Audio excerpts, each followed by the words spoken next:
उस प्रभु श्री राम तथा लक्ष्मण द्वारा मारीच और सुबाहु का वध उसका जला हुआ प्राचीन काल में ऋषि मुनियों के यज्ञ में राक्षस बाधा उत्पन्न करते थे। उसके आघात उस समय ऋषि विश्वामित्र बड़ा यज्ञ कर रहे थे तथा राक्षस उनके यज्ञ की अग्नि में मांस रक्त आदि डालकर उसे अपवित्र कर देते थे। नाश करने के लिए इसलिए महर्षि विश्वामित्र ने अयोध्या में राजा दशरथ से सहायता मांगी तथा यज्ञ की रक्षा के लिए उनके पुत्र प्रभु श्री राम को साथ भेजने के लिए कहा। महाराज दशरथ की आज्ञा से प्रभु श्री राम बंधु लक्ष्मण के साथ ऋषि विश्वामित्र जी के गुरुकुल पहुँचे। राम की जय जय। उन दोनों को महर्षि विश्वामित्र ने अनेक प्रकार के अस्त्र शस्त्र प्रदान किए। यज्ञ समाप्त कर एक दिन ब्राह्म मुहूर्त में उठकर अपने नित्य कर्म तथा संध्या उपासना पूरी करने के बाद राम और लक्ष्मण गुरु विश्वामित्र के पास गए और उनसे बोले, गुरुदेव मेरा यज्ञ सफल कृपा करके हमें यह बताइए कि दुष्ट राक्षस यज्ञ में विघ्न डालने के लिए किस समय आते हैं। आज सिद्धाश्रम को कृतार्थ कर यह हम इसलिए जानना चाहते हैं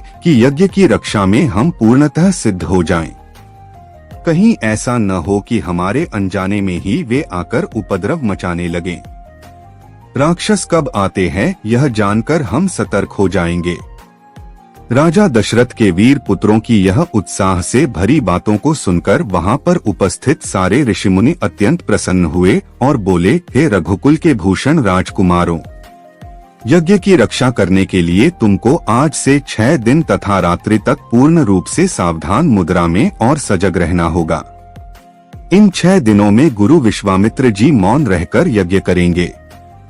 इस समय में आपके किसी भी प्रश्न का उत्तर नहीं देंगे क्योंकि वे यज्ञ का संकल्प कर चुके हैं।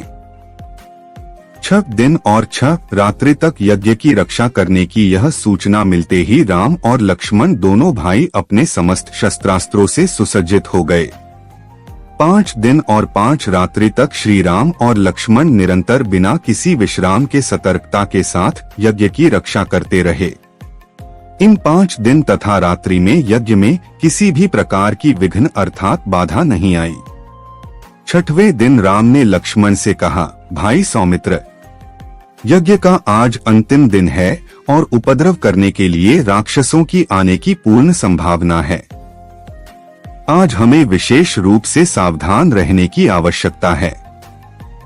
तनिक भी असावधान हो गए तो गुरुदेव जी का यज्ञ और हमारा सारा परिश्रम निष्फल और निरर्थक हो सकते हैं। राम ने लक्ष्मण को अभी सतर्क किया ही था कि उसी समय यज्ञ के लिए जो सामग्री, चमस, समिधा आदि आश्रम में रखे थे वह अपने आप भभक उठे। अचानक आकाश से मेघों के गरजने की आवाज आने लगी। सैकड़ों बिजलियां तड़कने की आवाज आने लगी। उसके बाद मारीच और सुबाहु की राक्षसी सेना यज्ञ के स्थान पर रक्त, मांस, मज्जा, अस्थियों आदि की वर्षा करने लगी। यज्ञ में बाधा आ रही है यह देखकर श्री राम ने उपद्रवकारियों की ओर प्रभु श्री राम सभा लक्ष्मण द्वारा मारी कर दिया सुबाहु का वध। जब उसका जला हुआ शरीर ऋषि मुनियों के यज्ञ में एक बड़ी बाधा उत्पन्न करते थे।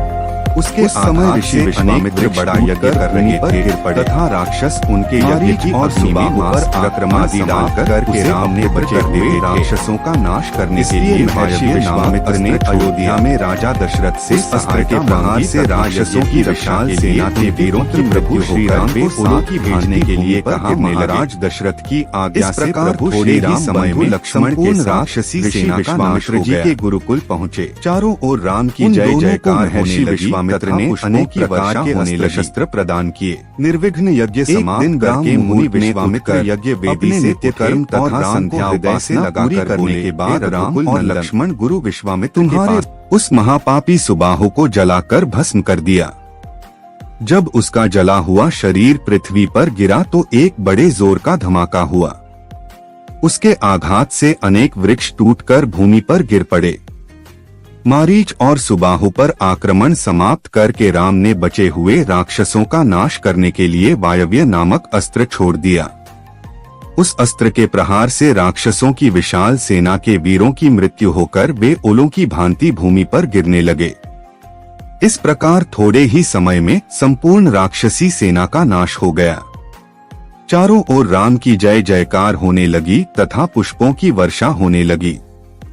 निर्विघ्न यज्ञ समाप्त करके मुनि विश्वामित्र यज्ञ वेदी से उठे और राम को हृदय से लगाकर बोले, हे रघुकुल नंदन, तुम्हारे बाहुबल के प्रताप और युद्ध कुशलता से आज मेरा यज्ञ सफल हो गया है।